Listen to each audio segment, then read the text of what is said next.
আসসালামু আলাইকুম গাইস, কেমন আছেন সবাই? আশা করি ভালো আছেন। আমিও ভালো আছি। আমিনার ব্লগ চ্যানেল থেকে আপনাদেরকে স্বাগত।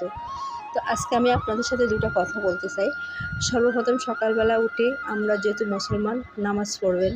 নামাজের পরে সব কাজকর্মতে হাত দিবেন। আমি প্রথমে নামাজ পড়ে তারপর আমি গরম পানি, চিয়া লেবু পানি দিয়ে আমি খাই।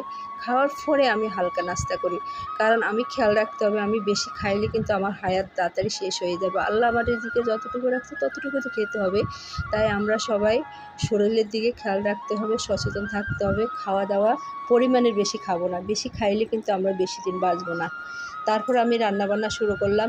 দেখুন, আমি প্রেশার কুকারে রান্না করলাম, কারণ আমার লাইন গ্যাস নেই, সিলিন্ডারে। তো আমি যেভাবে কম সিলিন্ডার গ্যাস কম খরচ হবে, এই জন্য আমি প্রেশার কুকারে রান্না করি। আপনারাও এভাবে এক ডাক দেওয়ার পরে সবজি নামাই ফেলবেন, নামার পরে একটু জাল দিলে তাড়াতাড়ি হয়ে যায়।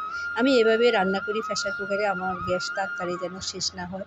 তা আপনারাও এভাবে রান্নাবান্না করতে চেষ্টা করবেন। আমার ছেলের জন্য আজকে আমি ফাঙ্গাস মাছ রান্নাম।